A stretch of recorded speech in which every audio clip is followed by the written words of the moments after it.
Alex Kwiatkowski, Senior Strategist, Banking and Digital Channels for Misys.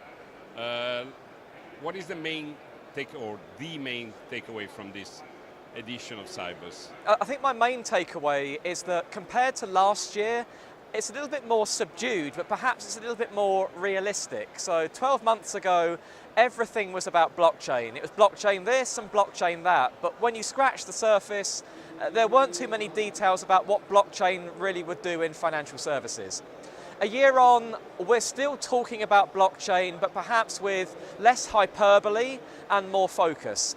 So focus around some of the use cases in corporate banking, in capital markets, for example, whether it's around trade finance, whether it's around structured syndicated lending, or whether it's around things like cash equities. So the detail that was missing 12 months ago from things like blockchain has been evident at this SIBOS. What I've also heard, and things like the main plenary, was we may be digitalizing, and some banks are getting there faster than others, is that as part of that journey, we must always consider the benefits of digital and some of the challenges as well. So to hear lots of discussion around things like cybersecurity is no real surprise, and perhaps it's beneficial to get it onto the agenda. So compared to a year ago, a little more considered. It's been a SIBOS where there's been more quality, I think, rather than quantity.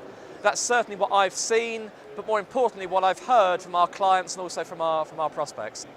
Does this apply, does your description apply also to the so-called debate on fintechs and what fintech company relationship with banks is all about? You say there's a debate about fintech. That implies that there's kind of there's a yes or there's a no. To me, in my mind, fintech is it's a legitimate part of our industry. It's here to stay. It's a fixture of business. It's what we do with financial technology that will be the difference. So the debate really is, how can technology be used to solve the needs and problems and opportunities that exist for banks' customers, to satisfy their regulators, and also to improve the confidence, should we say, of banks' investors, whether you're a startup bank with seed funding or whether you're an established bank who perhaps have come under shareholder pressure in recent times. And fintech can go some way to alleviating that pressure, but only if the ecosystem that exists around fintech collaborates together. So that's going to be software vendors working with service providers, working with banks, working with regulators, mobile network operators, everybody in partnership, in co-creation, and in collaboration. So the key is collaboration. Absolutely. Because as you know, for a while, fintech, some consider fintech a threat to banks for the way they were, and now is more collaboration. Now it's also sometimes banks investing in some of the fintech and startup. So different models, partnership, direct investments. Yeah, the different models, and maybe the fact that fintech, maybe going back to your previous question, fintech has felt a little bit like a bubble, but it's a bubble that doesn't need to be burst with a pin by sticking it into it. It's a bubble that just needs to have some of the air, the hot air, maybe let out of it, and so that fintech collaboration and co-creation can happily exist. At Misys, we've made sure that our platforms are enabled to collaborate, which means that we use open APIs. That's a really big development in our industry, this move towards open banking, this app-based economy that we're now all part of.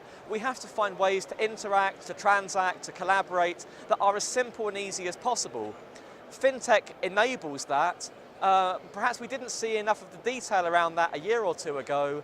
2016 and therefore 2017, 2018, that's when those details really become more prevalent. We'll see more use of the cloud, and we'll also see things like platform as a service, something that actually we at Misys announced before SIBOS. So that's not a vision, that's our reality of today. I was going to ask you, about the strategy of Misys, because you certainly have been around for a while and your services have been around, so.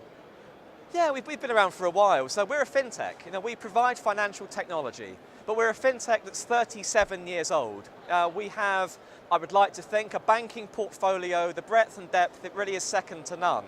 So we understand banking, banks know us. What they may not know are some of the things that we've done more recently. So we have made our big move towards the cloud. So we have FinCloud.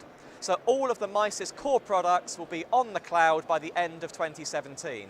Why? So we can give customers choice. They can choose how they want to consume Misys technology. What we've also done is take the cloud and move one stage further. I mentioned platform as a service, and that's taking the cloud and then using something called Fusion Fabric, which is what we've created, so that we take our core technology, our core coding, and extend that so that app developers from third parties, ISVs, the bank's internal development teams can take that technology that we're providing and grow and do things that were never previously either possible or indeed imaginable. And so it's an exciting time. We've certainly embraced cloud, and what's more important is that it's not just us that have embraced the cloud, we have clients that have already embraced it as well. So we have taken the vision, we've made it a reality, and banks around the world are already benefiting in 2016, 2017, 2018 and beyond. They will continue that benefit. Thank you so much. You're very welcome.